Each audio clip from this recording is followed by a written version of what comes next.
America has given us an unprecedented and powerful mandate. I think that we just witnessed the greatest political comeback in the history of the United States of America. We must accept the results of this election. We will engage in a peaceful transfer of power. I think it was a referendum on the current administration. Hello, thank you for being with us. I'm Lindsay Reiser. And I am Doug Williams. Welcome to our America Decides special coverage from Studio 57 here in New York City. 4 years after he was defeated by President Joe Biden, former President Donald Trump has made a historic political comeback. The president-elect defeated Vice President Kamala Harris to become the 47th president of the United States. This is a look at the national map. Trump recapturing the White House after early wins in the battleground states of North Carolina, Georgia, and Pennsylvania.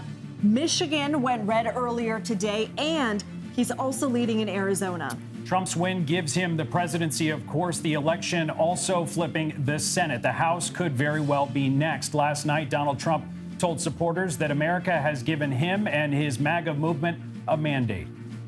I will not let you down. America's future will be bigger, better, bolder, richer, safer, and stronger than it has ever been before.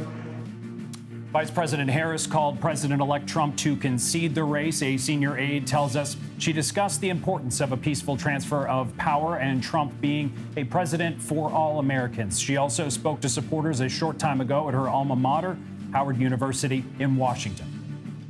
While I concede this election, I do not concede the fight that fueled this campaign.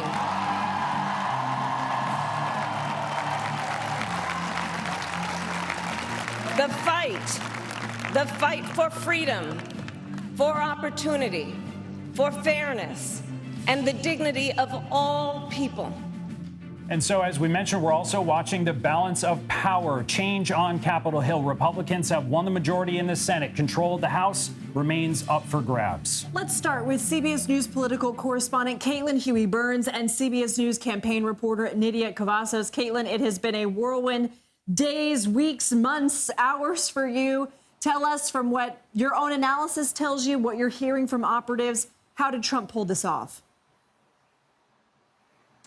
Hey, Lindsay, great to be with you. It has been a whirlwind. As you know, we've been traveling with the former president as he's been crisscrossing these battleground states, especially in those final hours, making every last push that he could to turn out the vote.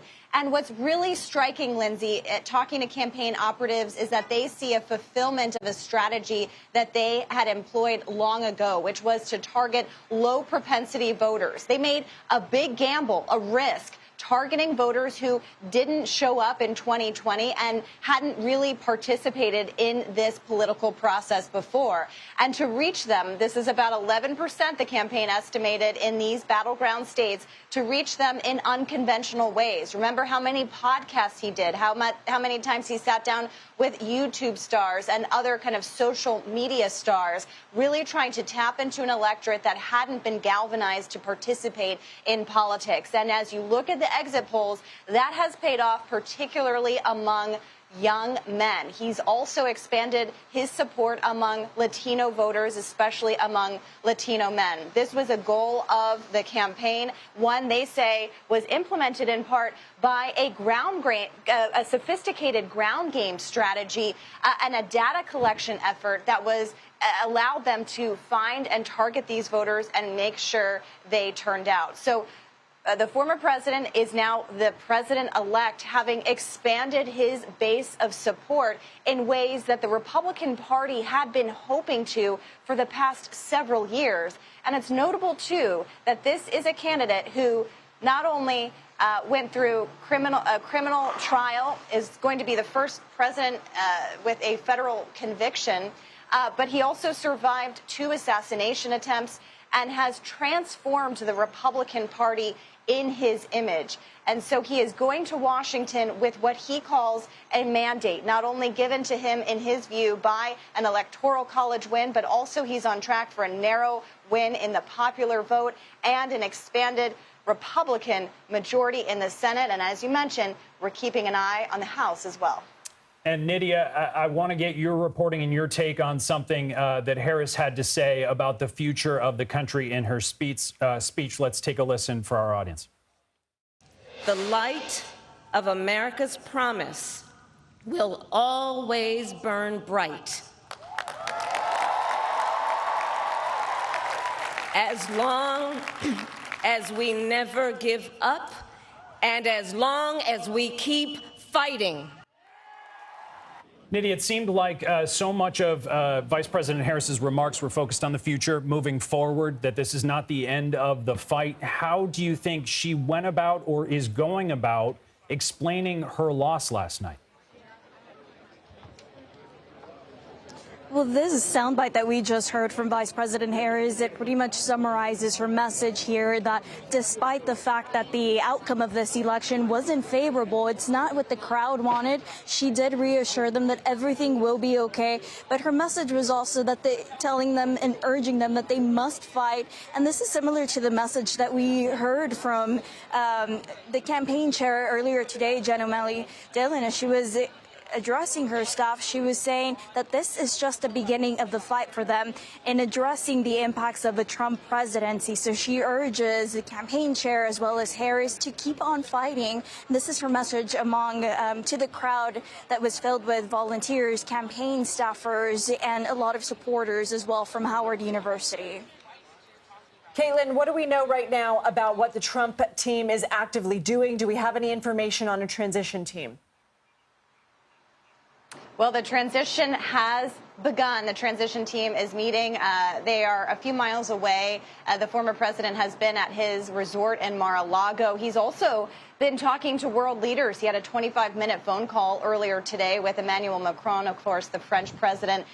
Topic of conversation, according to a readout from the French president, was that they focused obviously on their relationship before, but of course, Europe and the future of Ukraine is at center stage here. Remember, this is a candidate in Donald Trump who was very opposed to sending further U.S. military assistance to the region. He is also working with the transition team. That team includes his two sons, Don Jr. and Eric Trump.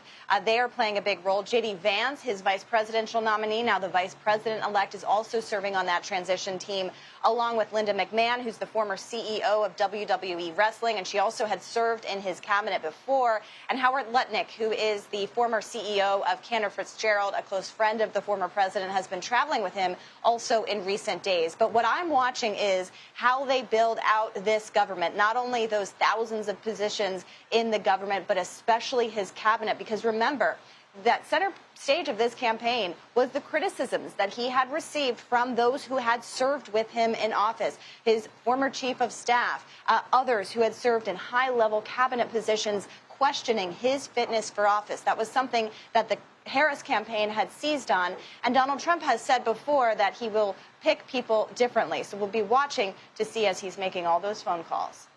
Caitlin Huey-Burns and Nydia Cavazos, thank you both so much for being part of our coverage. We appreciate it. Let's now bring in CBS News chief election and campaign correspondent Robert Costa. And Bob, I know you spoke with the now president-elect's team and Donald Trump himself on Tuesday afternoon. Of course, the campaign is going to project confidence at that hour.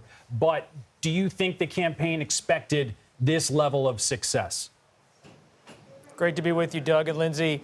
This is a campaign that's driven by the candidate, and that can sound like an obvious point, but it's really important to understand as we move forward covering the Trump transition and the Trump White House, a return to power, that this is someone who's at the center of his entire operation. This is not some kind of tiered system with many different stakeholders. It's Trump as the conductor trying to pull all of these different people together into a political movement in a coalition that he has control over. And that's what we're watching at this hour. Who is he allowing now into the inner circle?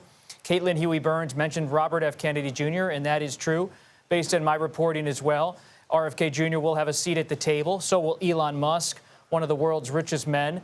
And we're looking for a potential expanded circle for Trump at this point. One thing that's always true of Trump is as long as someone is willing to pledge loyalty to him and show that they're willing to be someone serving him while he's president or candidate, he's willing to listen. And so this is going to be an unpredictable moment as he staffs this administration and thinks through his policy agenda. Bob, what does the Trump campaign attribute to its better-than-expected performance among some demographics, including Latino voters and black men? There's a belief inside the Trump campaign that by talking about cultural issues from a conservative perspective, they were able to make inroads with voters of color, white voters across the country, those who attend religious services regularly, because they believe that many people who are maybe on the fence politically and are working people across this country feel like they are outsiders in American political life, outsiders in the American economy, and outsiders in their own state. And Trump is offering not just grievance against the political and legal and cultural establishment, but he's offering them a policy playbook that speaks in a populist way to the concerns of working people. And economic pain is something we have covered at CBS News consistently throughout this campaign. And it's a real motivating factor. If people are feeling economic pain in their life, they're looking for someone to step in and say, I'm going to be a weapon against the system that is failing you. And even though Trump has character questions, conduct questions on so many fronts, a criminal conviction, many voters were willing to overlook that because he offered, once again, as he did in 2016 in particular, this outsider as an alternative. And Bob, so much of your reporting over the course of the last 8 years has gone towards the question, will this change Donald Trump? Will he appear different? Will his vibe shift? In 2016, obviously, as soon as he started speaking in his remarks at the inauguration, you got a sense of where he was. Do you think that this win in the sort of landslide that we're seeing take shape will change the President Trump 2.0 that we're about to see? In brief, Doug, no. I can think back to going to meet Donald Trump when he was then Mr. Trump, the businessman at Trump Tower, more than a decade ago in 2010, 2011, 2012, when I was starting out my reporting career. And he was someone who, to this day, has remained this figure who is constantly changing, willing to adapt, ride the wave of news, as he once put it to me, instead of trying to just go in a traditional way along with the news cycle, to think in unconventional ways about making his way in business and politics and in the culture. And he is going to continue to bring those instincts to the presidency. This is someone who had a rally that was incendiary to many Americans at Madison Square Garden, but he believes it brought attention to him in his campaign. This is someone who made his bones in Hollywood by being the star of a reality TV show, someone who is a frequent guest at professional wrestling matches. Robert Costa, thank you. Thank you. What does Donald Trump's victory mean for his January 6th indictment? And will Special Prosecutor Jack Smith be fired? We've got a lot of questions. We're going to take a look at the future of his cases. You're streaming America Decides.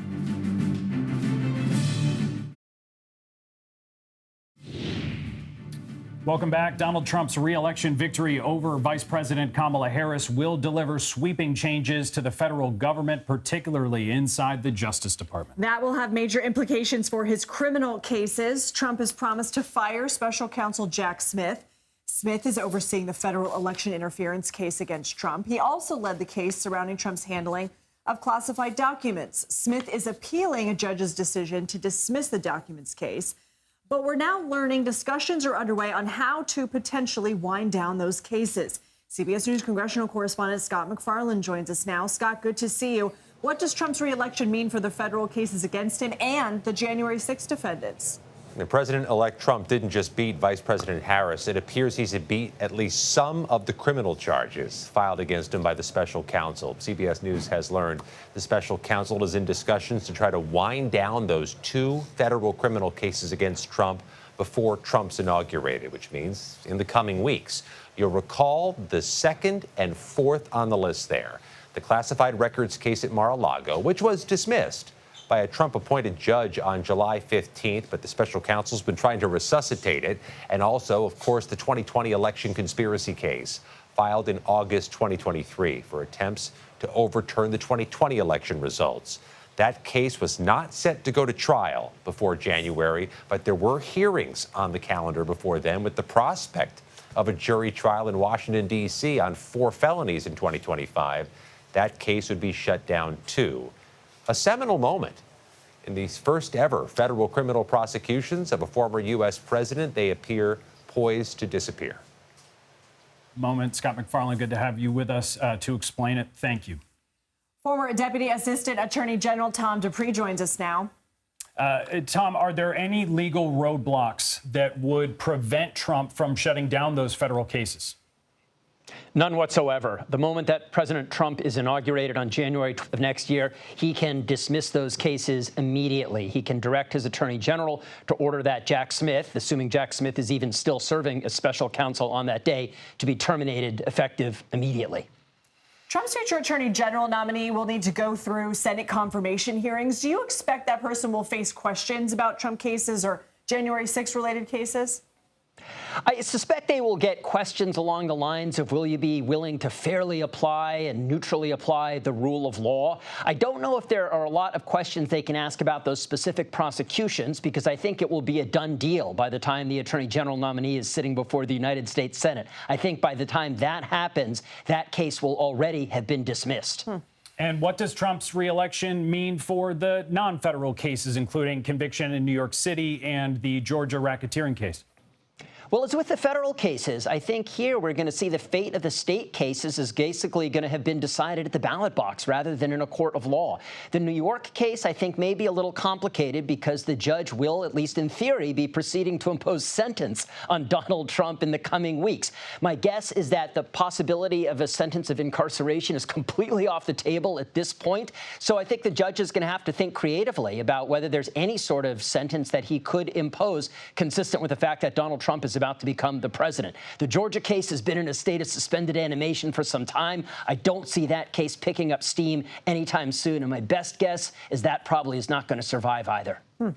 The Supreme Court ruled that presidents are immune from prosecution for official acts. Remind us what is encompassed in official acts and how that could impact a Trump presidency.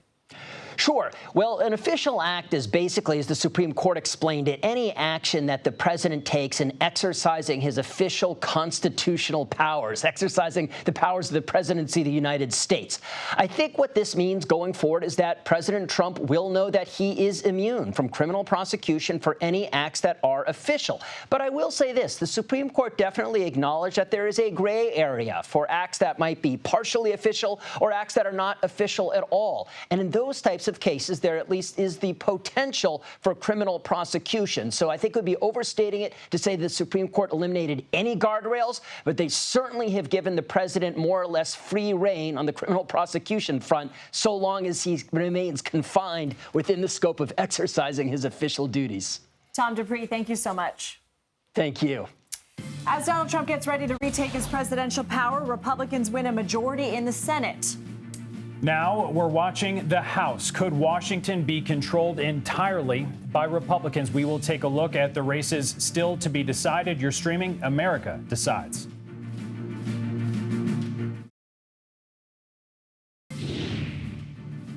Welcome back. Donald Trump will return to the White House at the start of the next year. And he may be leading a government entirely controlled by his own party.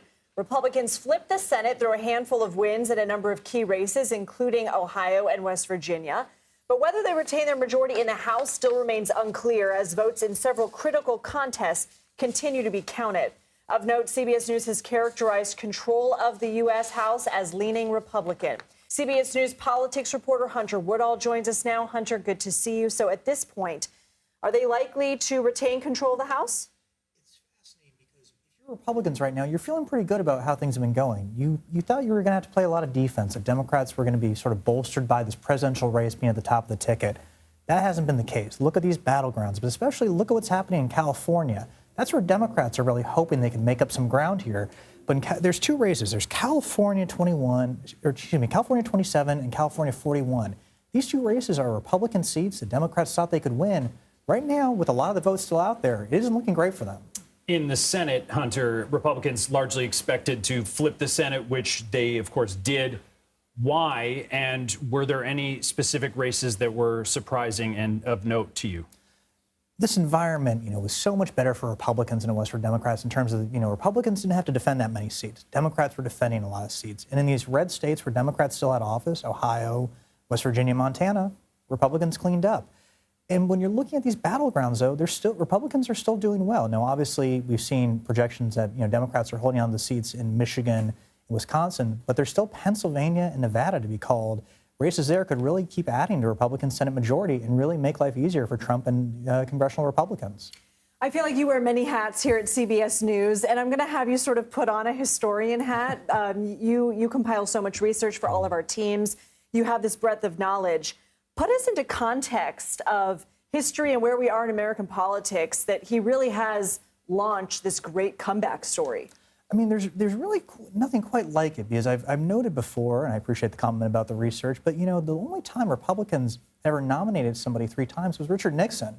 Now Trump was nominated 3 consecutive times, breaking tradition in a major way. And obviously, the comeback he had after what we saw, with the January 6th Capitol riot, with the falsehoods about the 2020 election, and Republicans really pulling back from him. I did some reporting on this earlier this year. Republicans, had condemned that riot, condemned that attack, distanced themselves from Trump. Now, they rushed to endorse him at a certain point, and that really showed, he was taking over the party once again, and that was more than complete what we saw last night. Hunter Woodall, thank you not just for joining us, but for the encyclopedia brain that you provide everyone at CBS News every day. Thank you.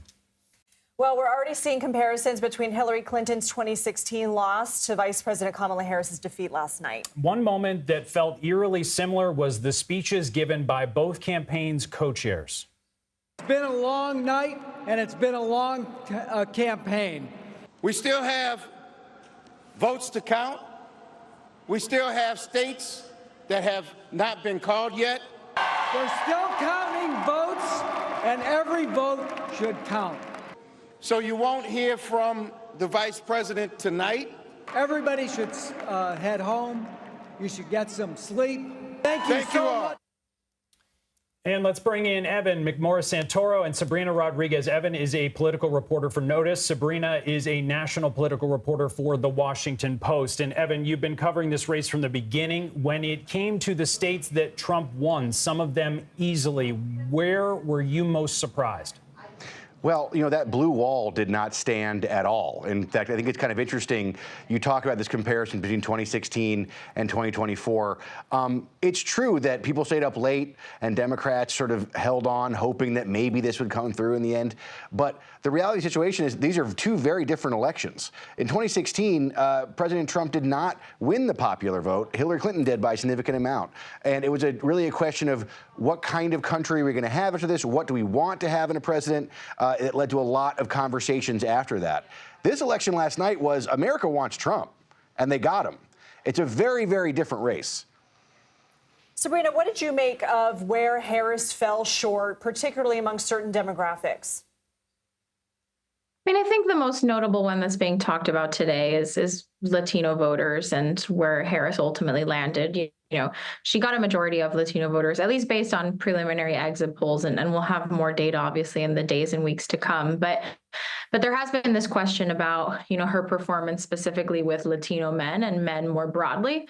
It's not a complete surprise for those of us that have been covering this for months. I mean, this was a challenge that her campaign was having. The thought was that women were going to help, deliver the presidency for Kamala Harris. And sort of there was this challenge around her messaging toward them, whether it was Latino men, Black men, white men overall. But I think we saw it come to fruition. I mean, exit polls are showing us on Latino men specifically that it could be as much as, a majority and more than 50% having supported Donald Trump. And that makes a difference in a lot of these battleground states where Latino voters, are a growing part of the electorate.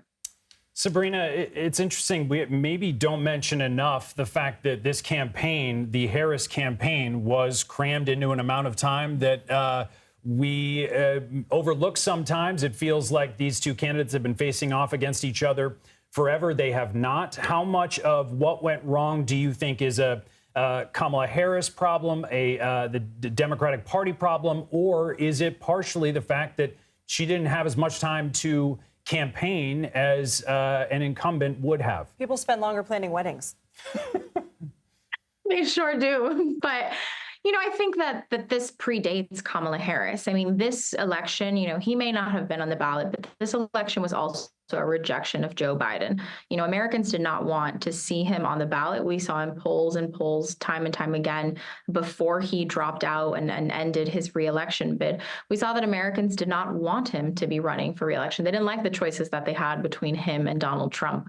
But Kamala Harris, joining the ticket and becoming the nominee didn't take away those concerns that people had. She was is at the end of the day, Biden's vice president. And I think that, of course, put her in a difficult position, running this campaign as the vice president of the United States to Joe Biden. She struggled clearly early on in the campaign with how to differentiate herself between him. I mean, to this day, even last night at the polls, voters were mentioning to me how, when she answered a few times about how there wasn't a difference between her and Joe Biden. So I think that was a huge challenge. And just the fact that this did not go through the standard process. We didn't have a primary. There wasn't, multiple candidates fighting out for what the prevailing, message and vision was going to be for the Democratic Party.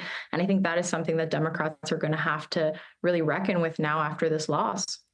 Evan, there's always a blame game after a campaign fails. There was a lot of talk of closet Harris voters, people secretly voting for Harris and not telling their friends and loved ones. Maybe the story actually is the closet Trump voter. What are you hearing from high-profile Democrats? It's interesting you bring that up. I spent a lot of time at the end of the election cycle with their Democrats who are trying to get those Republican women to sign on and sign up. Liz Cheney out there with the vice president trying to get these people. They really, really did believe that there was this hidden, angry Republican woman that was going to come out for them, and it didn't really happen. If you go to notice.org right now, where I work, we have a ton of stories about what high-level Democrats are saying to each other about what to do next for their party and what went wrong. One of the most interesting ones that I had a conversation with somebody that I had today was a guy that works a lot with union workers and labor voters, and they said actually, the way that they do their organizing there, obviously we remember from this election cycle, a bit different than usual. Not all the unions endorsed Kamala Harris. The Teamsters famously deciding not to endorse anyone after doing a poll of their own membership showing overwhelming support for Donald Trump. But this activist was telling me that one of the things that unions do is they do a lot of one-on-one conversations with union members. Union member talking to a union member, that can kind of change things around and bring people to their side. They feel like they made their targets, actually, that they actually did very well with those conversations. But he took this conversation all the way back to NAFTA, right? The 90s, that era of Democratic politics, and saying the universe of union voters for us to persuade is so much smaller now because of things Democrats did all the way back then, that he thinks that those need to be addressed before you can go to the future. So Democrats are looking at something really existential right now. Like, they are really talking in broad terms about huge changes to their party. And, we're going to have a lot of conversations about that going forward. But I was just fascinated to hear this guy talk about something that happened, 20 years ago, 30 years ago, as the trigger for what happened last night. Yeah, it's such interesting stuff. Sabrina, Obama's just put out a statement and said in part, quote, "In a country as big and diverse as ours, we won't always see eye to eye on everything, but progress requires us to extend good faith and grace, even to people with whom we deeply disagree.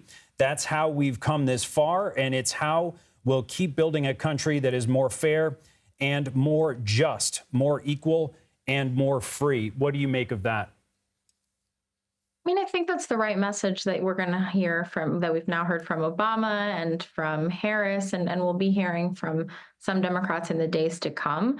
The reality is that Washington in January is going to be a very different one. We already know, of course, Trump winning the presidency and Republicans having a Senate majority.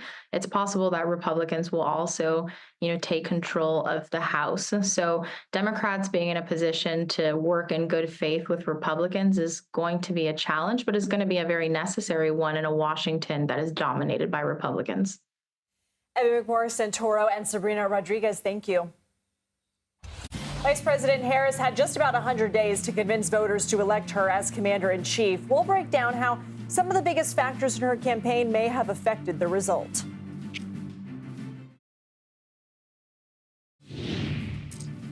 Kamala Harris has conceded the election to Donald Trump after running a short but historic but ultimately unsuccessful presidential campaign. And many Americans might now be wondering if the vice president had become the Democratic presidential nominee sooner, could the election have had a different result? Let's bring in our political panel. Maura Gillespie previously served as an advisor to Speaker John Boehner and Congressman Adam Kinzinger. Chuck Rocha worked on Senator Bernie Sanders' presidential campaigns. I feel like we're asking both of you to look into your magic crystal balls of hypotheticals. But OK, Chuck, let's talk about this. People are blaming President Biden for not stepping down sooner. Democrats as a whole for not realizing how dissatisfied the electorate was. Do you agree with those sentiments? Do you see more factors? There's lots to blame when you lose an election. I'm going to say it was too dang hot here in New York and other places, and folks didn't want to get out in the heat to vote. You'll find any excuse when you lose. The goal of this whole thing, though, is to actually do some deep soul searching for Democrats. I mean, on a serious note, like last night, we lost this election, and we didn't lose it by a little and underperformed in every county. That means we should step back, look at it, and realize what we did wrong, learn from it. And now when he has to govern and Republicans in the Senate, maybe in the House have to govern, we have to now be able to do a real contrast and get the American people to see what's the difference between Democrats and Republicans. I mean, how about the fact that viewers last night were watching in real time a combination of, on the big boards across every network, the improvement and better numbers from Biden in 2020, combined with the fact that it was his unwillingness to step aside that was causing Kamala Harris's numbers to be lower than those. So I'm fascinated by the idea, Maura, that that's a big part of the story here, the lack of time, the lack of a primary process for Kamala Harris. Do you think any part of this is simple and related to the lack of time? I do think that there's something to be said about the fact that it wasn't through a democratic process that she became the nominee. But again, Joe Biden had said that he was going to be a one-term president and then reneged on that promise by staying in. And I do think that a lot of people saw that as arrogance. And I don't mean to name call or anything like that, but that's what that was to me. That's just someone who didn't want to step aside from being in the power. And that's also an inner circle that kept the circle too close and wasn't willing to tell people what was really going on. And then you left the Harris team essentially on an island by themselves trying to scramble at the last minute. And so I don't think that they had, really thought through what that would mean. And again, when the majority of the country, as Chuck pointed out, felt like the country was going in the wrong direction, less than 30% thought it was going fine, that says something. And you really can't, it's almost an insurmountable thing to overcome. And hindsight being 2020, however, the period of time, Chuck, where we knew President Biden was going to step aside, and then we knew it seemed like Kamala Harris was going to be the Democratic nominee to replace him, that was about 5 minutes. Should the Democrats have taken more time to evaluate their options? It's a hypothetical that I've thought about. I've run a presidential campaign. It is not easy to build an A-B and let the American people all know what you're going to do. She raised $1 billion with a B over that time period, and she inundated the airways, but it still was not enough to distinguish herself from being different than Joe Biden. That's why she lost last night, because the American people didn't see her as an agent of change. They saw, even though it's changing chaos, in my opinion, they did see Donald Trump as something that was different and tied her back to the old administration. So 100 days was not enough. Maura, I want to show something to you. Ukrainian President Volodymyr Zelensky posted on social media saying that he had a, quote, excellent call with Donald Trump, congratulated him on his historic landslide victory, also said that they, quote, agreed to maintain, hold on one second, I just lost my place, agreed to maintain close dialogue and advance our cooperation. Of course, people in Ukraine, people in other areas of the world have been watching this so closely. How do you see that conflict, potential other conflicts in the world unfolding now with a new leader in the White House? I think there's a lot of concern, and rightfully so. We talked, about how we as Americans have been largely afraid of what outcome would come last night. Whether you were on the left or the right, people were afraid of what was going to happen. But around the world, people were also afraid of what was going to happen, largely because of the unknown. I think in a lot of ways, Donald Trump has proven to be very unpredictable. And when it comes to our foreign policy, that's hard to plan for other countries to figure out where we're going to go next and where Donald Trump may decide to throw his support or not. And I think that now we're seeing how much power he may really have. And it's going to be up to those in the Senate and those in the House to push back in the areas where they can. Chuck, 65%, according to exit polls, 65% of voters believe abortion should be legal, but only 14% of them labeled it their most important issue. Democrats going into this election, and correct me if I'm wrong, believed this was a winning issue for them. Why did it not turn out to be? I don't know why it didn't turn out to be, but I can tell you we talked about it a lot. I worked in over 20 congressional races from New York to California, and I made a lot of ads about it because the polling told us in those races that this was the most motivational factor for a group of people, mainly women in the suburbs, that really cared about this issue up and beyond. And let's be clear, they should have. They lost a basic right to their own bodies, but we should have done that and pivoted to talk about the economy, the price of gas and groceries at the same time of talking about that issue, in my opinion. I mean, she said that she was doing it. She said they could walk, chew gum and walk at the same time. And in multiple speeches, again, in a very short amount of time campaigning, right. She would talk about a new way forward. She would talk about a woman's right to her own body and getting the government out of her body. And she would talk about reducing the price of groceries. I mean, was it the policies? And either of you can weigh in on this. It was, building new housing. It was price gouging. Are those not messages that resonate? When you get messages coming at you from a fire hydrant all at once in 99 days with $1 billion behind it, you need a moment to be a little bit, not that she's not credible. Even Donald Trump, who is crazy in my opinion, people thought he was an agent of change and thought that it was, even though he may break some things, they knew who he was and folks didn't really know exactly everything about her.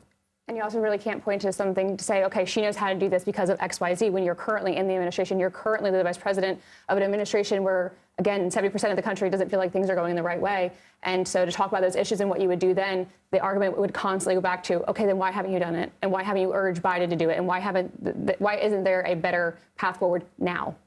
Let's talk about immigration. That was the most important issue to 11% of voters. That seems like a small number to me. I mean, is it all, again, comes down to the economy, stupid? I mean, if that was such a message that Trump harped on at rallies, closing the border, saying that borders were wildly open, is that not strong enough as, again, the kitchen table issues that we've been talking about? Let's talk about strategy. There's a strategy behind that 11%. In all those congressional races, while I was running ads around abortion, Republicans were running ads about immigration in districts where there were no Latinos because they needed a way to offset what we were saying about abortion with these white women who vote at high rates by saying and scaring them into saying, these folks are coming, it's scary. Crime, punishment, we got to make sure, because they needed to get percentages of them to move their way. And guess what? The numbers, let's not say that white women voted with them, so they got them to move that way. And also, one of the things that the Trump campaign focused on doing was combining the issues of immigration and the border with the economy. Famously, the Trump campaign and Trump, when he was campaigning, said, they're taking black jobs. That was a line that it seems may have resonated with some black voters. The rest of us were sort of confused by it. The direct language of Trump, the idea that the people who voted for him, Maura, know exactly how he feels about every issue.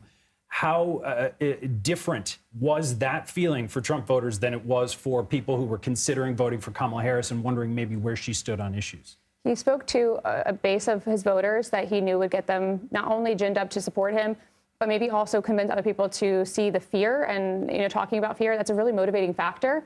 And especially when you think about the livelihoods of your family, which he also talked about what was going to be infiltrating people's schools. That's how he used the word infiltrating.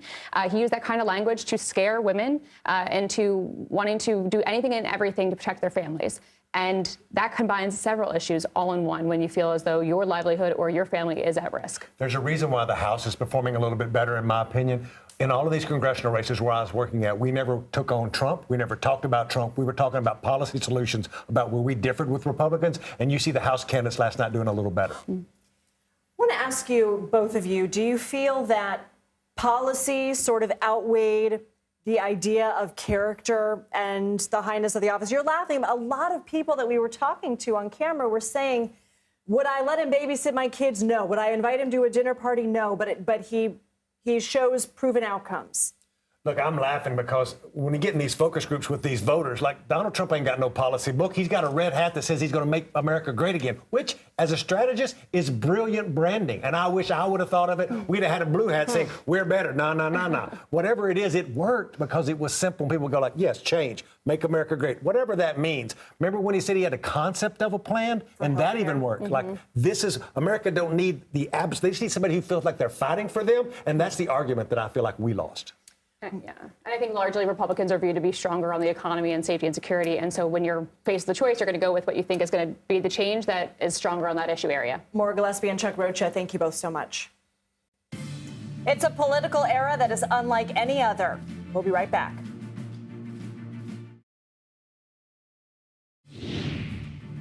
In just 2.5 months, Donald Trump will return to the White House following a campaign unlike any other in American history. While so much of Trump's first term was unprecedented, his upcoming second term will surely have its fair share of firsts as well. At 78 years old, Trump will be the oldest president to take office. He'll also be the first president with a criminal conviction on his record and the first since Grover Cleveland in 1892 to take back the White House after an election defeat. And to help give us more historical context to all of it, Mary Frances Berry joins us now. She's a professor at the University of Pennsylvania and a former chair of the U.S. Commission on Civil Rights. Thank you for joining us. How do you contextualize Donald Trump's election win? Thank you for having me. Let me just say that in talking to my niece now, who's a teacher just a minute ago, who said, tell me some good news and what I can do. And she started telling me all the way she felt. What has happened is that Donald Trump represents large numbers of people who believe that they are not better off now than they were 4 years ago, stealing Ronald Reagan's theme, which worked very well for him. And some of them don't know the intricacies of how we got to where we are and all the rest of it. And Trump, of course, is a great entertainer. We all know that. And he, in fact, speaks to people in language that they, working class people, in language that they understand. They may not get all the nuances. And so, in fact, what he does as their representative, as the person who stands for them, as he puts it, he, in fact, persuaded them that he could make their lives better and that, therefore, they should elect him. And they ignored all of the media and the reports and everything else that told us about his convictions and impeachments and all the rest of it. They saw the assassination attempts, but the rest of it, they just ignored. And they're willing to take him at face value as somebody who's going to fix America and make them better off. And we just might as well face that that is what the context is. And we have a job of trying to make progress despite all of that and to get some understanding from them about what really is going on in the country and what they face for the future. Professor, I got to be quick with you on this, but Kamala Harris is the first woman of color to lead a major party's ticket. What does her rise say about the progress of women and politicians of color? It doesn't say as much as you would think. Her loss says something because, in fact, she was put in at the last minute, as we know, because the Democrats were desperate to think that they were going to lose the election. And so that is why they had Biden leave and put her in, and she didn't have the time to work on it. There are a lot of things that one could say.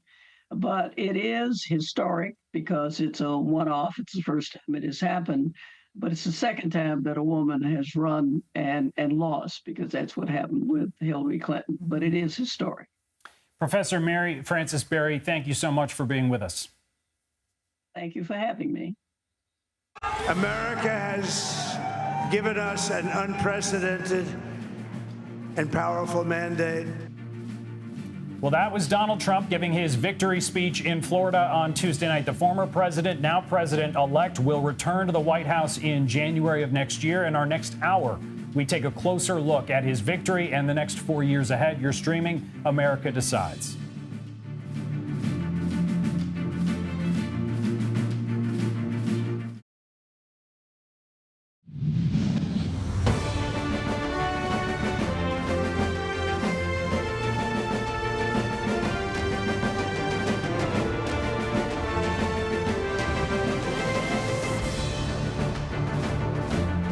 I want to thank the American people for the extraordinary honor of being elected your 47th president and your 45th president. The fight for freedom, for opportunity, for fairness, and the dignity of all people. That is a fight I will never give up. Hey, everybody, thanks for joining us. I'm Doug Williams. And I'm Lindsay Reiser. Welcome to our continuing America Decides special coverage from Studio 57 here in New York City. Former President Donald Trump will soon be able to drop the former from his title. He has passed the 270 electoral college votes needed to secure the White House and become the 47th president of the United States. He will now become the first president since Grover Cleveland to be elected to non-consecutive terms.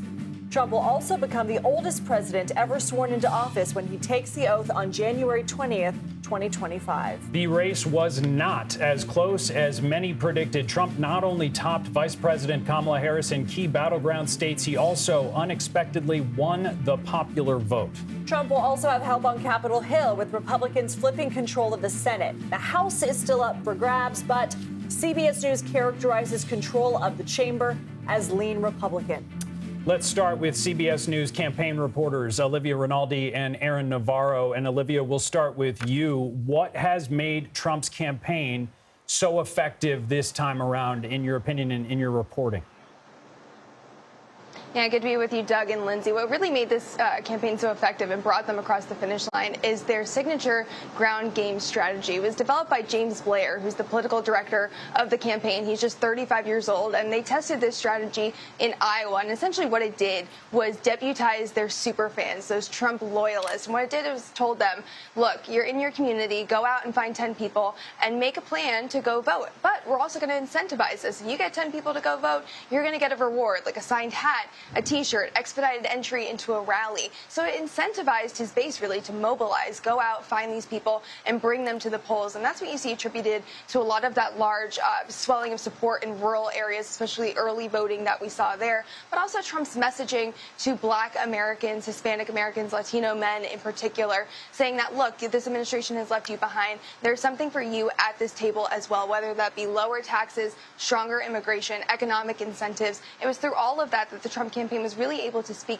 to these people, chip away at some of those voters in the Democratic base, and really churn out the support that delivered him the victory last night. Aaron, Trump improved his margins compared to 2020 in battlegrounds and blue states alike. What kind of soul searching are Democrats doing today? Harris struggled to recreate the winning coalition that President Biden had in 2020, in part because there were less people, less Democrats that turned out.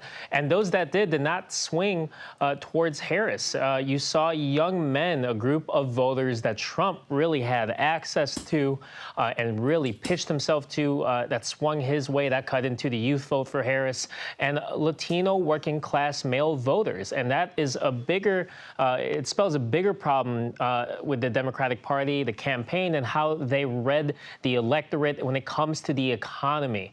Harris was unable to distance herself from President Biden, who had received poor marks on the economy and his handling of it in the past 4 years. And that led to a lot of working class voters deciding to vote red instead. Olivia, in terms of what's next for the Trump transition, what do you expect from that period of time and sort of the vibe of the shift in Washington?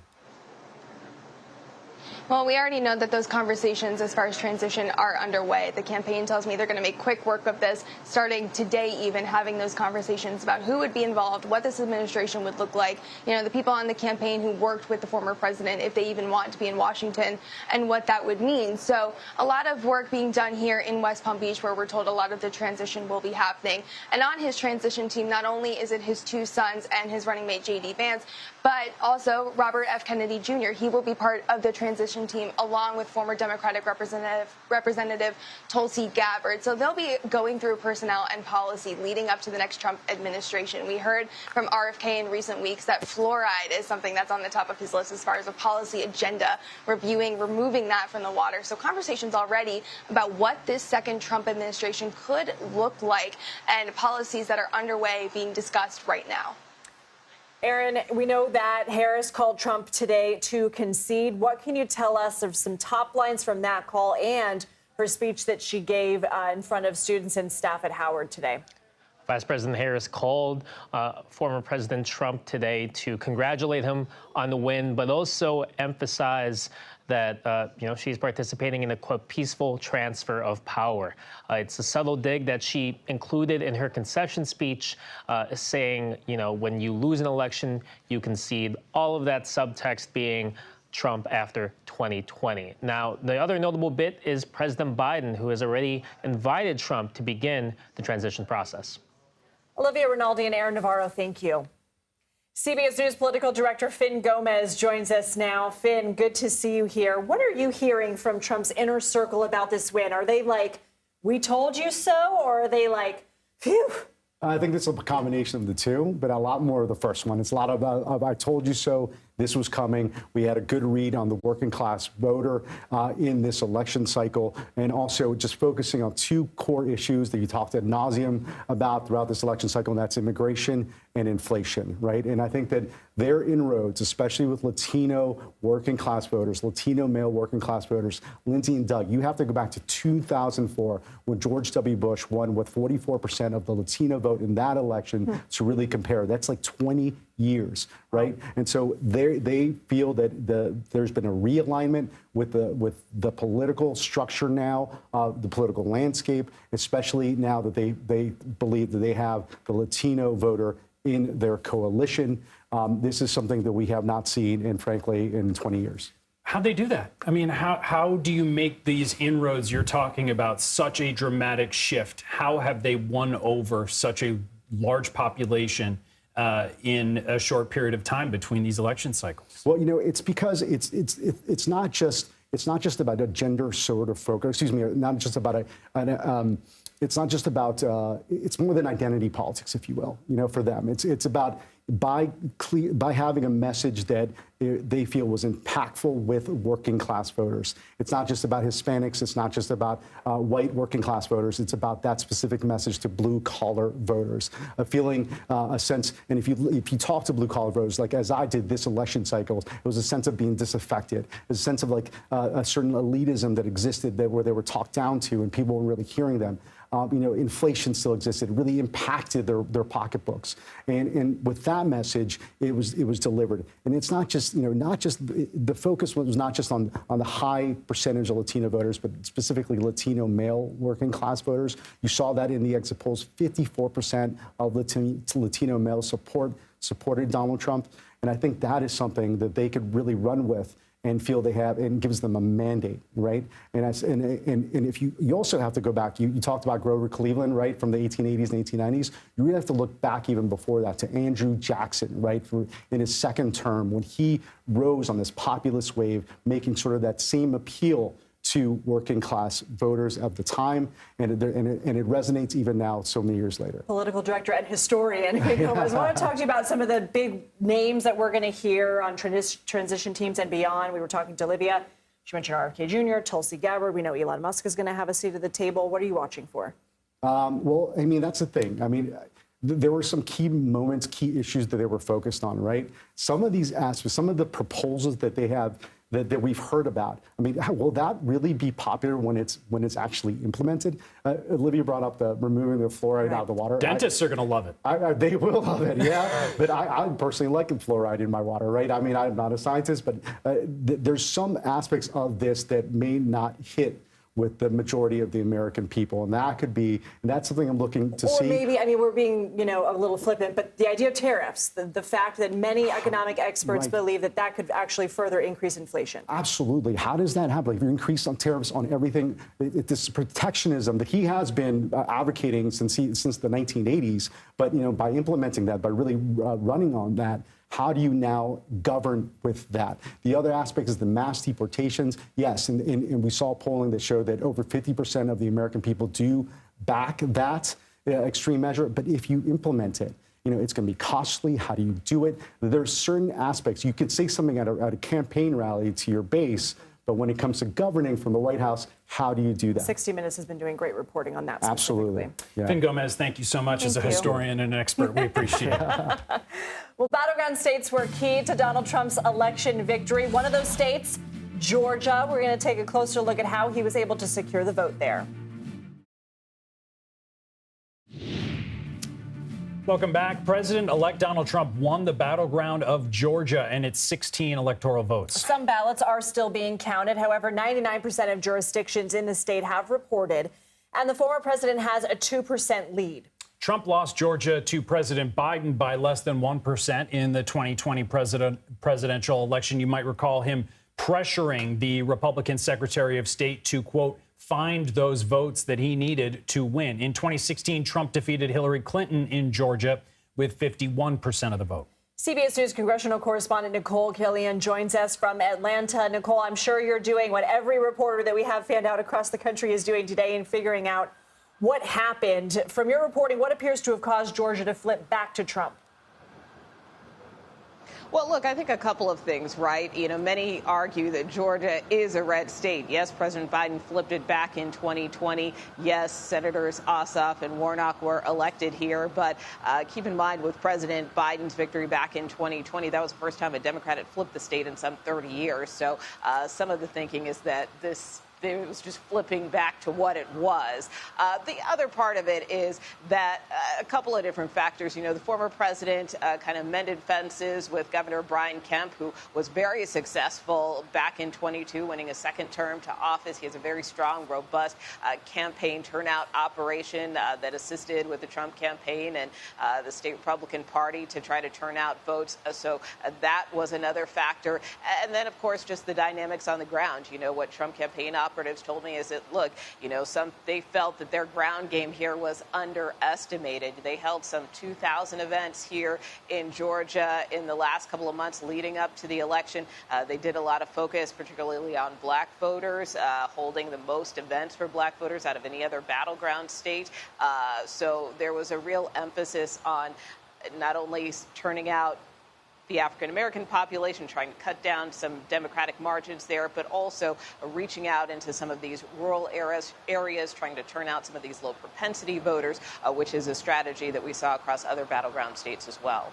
And Nicole, Democrats have long focused on where you are in Atlanta, and your point is well taken, an important one, Georgia's place in terms of battleground states. We may need to reevaluate which states are battleground states entirely in our next election without Trump in it. But did all the big counties vote Republican in Georgia?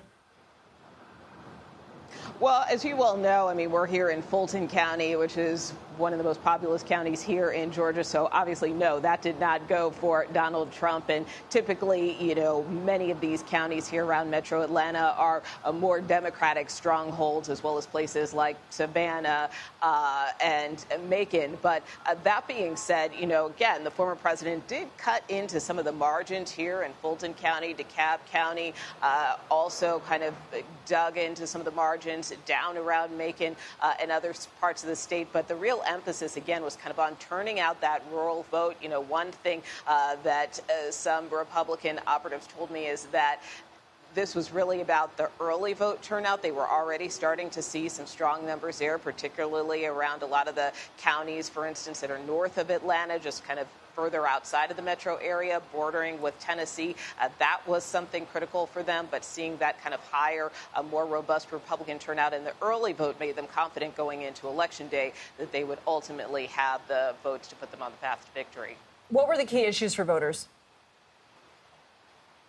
Well, look, I think a lot of things. I mean, just in talking to voters, not only here in Georgia, but, you know, across the country, again, the economy, it's the economy stupid. I mean, that really was something you heard that was a through line through many of the voters we talked to throughout the course of this campaign. You know, the higher prices, inflation, you know, for groceries, for, you know, buying a home, you know, just everyday expenses was really a big concern among a lot of voters. Obviously, the border was also a critical issue, even in a state like Georgia, which isn't necessarily on the U.S.-Mexico border. So, you know, many people felt the impact of that, even if they weren't necessarily a border state. And I think another thing that stands out to me, particularly in talking to some voters in Georgia, you know, I remember we went to a rally maybe about a week or two ago, further outside of Atlanta in Gwinnett County, and there was a woman there who was very vocal, and she said, you know, we're part of the silent majority, but we're not going to be silent anymore. So again, I think some of those disaffected voters who felt that,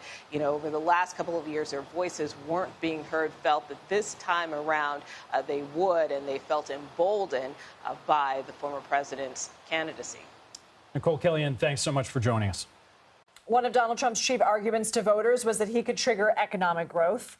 This as CBS News exit polling found voters were unsatisfied with the economy. In fact, 45% of voters said their financial situation was worse than it was 4 years ago. Let's bring in Jaime Moore. He's a Democratic strategist who served as the director of the Office for DNC Chair Jamie Harrison. So, Jaime, in terms of the economy, that's where I want to start. Yeah.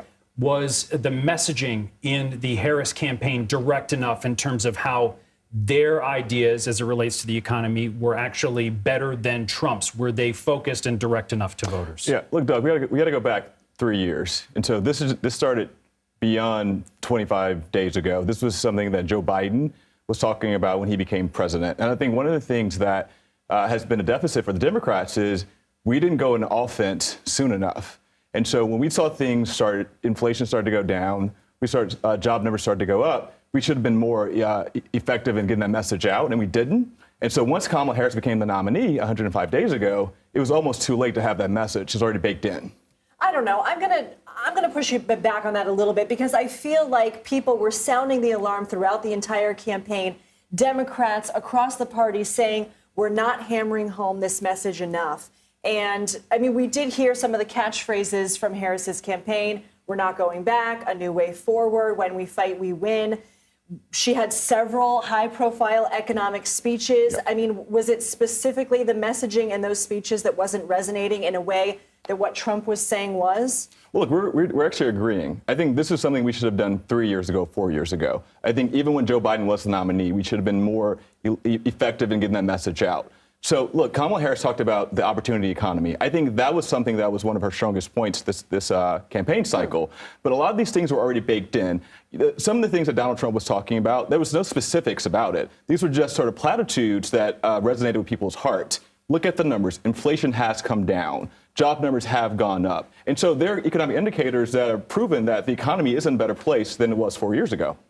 As a strategist, what do you tell a campaign, or how do you advise a campaign, or as somebody who's running for president, that pointing things out like that inflation is down, will fall largely on deaf ears to a country who still feels like everything costs too much? Yeah. Even if one thing is true, do you tell somebody it's probably not the best messaging, even if it is true? Yeah, you can't say that directly, Doug, but you have to go out there, you have to go into these cities, into these states, and you have to demonstrate, one, what are you doing to bring those costs down? And then two, when they do come down, when you see, it's very cheeky sometimes. When you see the cost of gas go down, you get in your car and you go buy gas yourself and you say, look, I paid $85 to fill my tank 2 weeks ago. Now I'm paying $45. So you have to remind people the actual visuals that are going to prove that those numbers are correct. And so it's not about talking down to people. I think, you guys have been talking about this all day. There was a disaffected voter base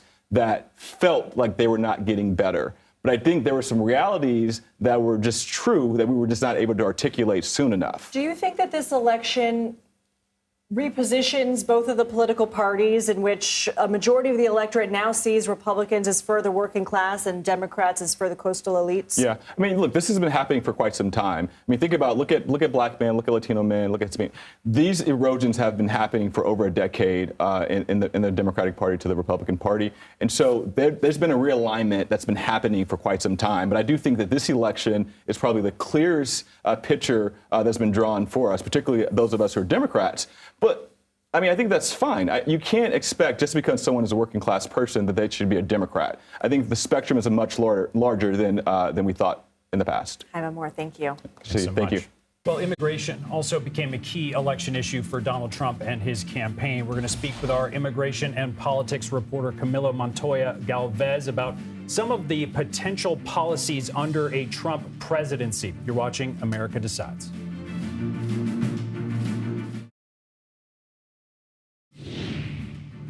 President-elect Donald Trump has vowed to drastically reform U.S. immigration policy once he takes office in January. These changes could impact the more than 11 million undocumented immigrants living in the United States right now. Trump has said his plan includes conducting the largest mass deportation program in U.S. history. Trump and his team have also vowed to end birthright citizenship, send troops to the southern border, and end several Biden administration programs that allowed hundreds of thousands of migrants to enter and work in the United States. CBS News immigration and politics reporter Camilo Montoya Galvez joins us now. And Camilo, let's start with Trump's mass deportation plan. What do we know about it, and how does he plan to enforce it? Well, this is really the pillar of the second Trump administration's immigration agenda. Former President Donald Trump and now President-elect Trump has repeatedly promised to oversee the largest deportation operation in American history, modeled after that infamous Operation Wetback during the 1950s under the presidency of President Eisenhower. And he has said that he will start with migrants who have committed criminal convictions and who have committed crimes here, and also national security threats. But we spoke to former ICE official Tom Homan, who was very likely to join a second Trump administration, and he told us and told 60 Minutes for that project that this operation will move beyond criminals and national security threats, that it will also target migrants who are not criminals but who are otherwise in the U.S. illegally. And that would be a seismic shift in policy, because under current Biden administration policy, Immigration and Customs Enforcement, ICE, is largely only focused on arresting and deporting serious criminals and national security threats, not grandmas, families, and other populations who are in the country illegally but have otherwise been law-abiding immigrants in the U.S. So that would be a major change in policy. However, this operation will face formidable legal, humanitarian, and financial challenges. Right now, Immigration and Customs Enforcement only has 6,000 deportation agents and 41 detention beds, and that is not nearly enough to detain and deport everyone who is here illegally. And there's also the question of what happens to mixed status families. These are families that include undocumented immigrants, but also permanent residents and U.S. citizens. We have a lot of families in the U.S., about 4 million children who live with an undocumented parent. What happens to those children? Do they get returned to their home countries together? Do the families get separated? These are questions that the second Trump administration will face for sure. Camilo, we only have about a minute left, but is there an argument that the incoming Trump administration will be successful in implementing these promises? And if so, why? Yes, certainly, because the incoming Trump administration believes that they have a mandate to carry out these policies in a way that really they did not have back in 2016, when obviously former President Trump won the election but lost a popular vote. And now, not only is he winning the popular vote, but many of his signature immigration pledges, including that mass deportation promise, have been garnering increasing support among the public. Poll after poll has shown that, including among Latino voters. And so they believe the public is now behind them on the issue of immigration, and that they have a mandate to carry out the largest deportation operation in American history. Camilo Montoya Galvez, thank you for joining us. Former President Trump clinches the presidency again. Next, the CBS Evening News with Norah O'Donnell will have reaction to his historic win and what the next 4 years might have in store. And Doug and I will be back at 7:30 Eastern with more America Decides. You're streaming CBS News 24/7.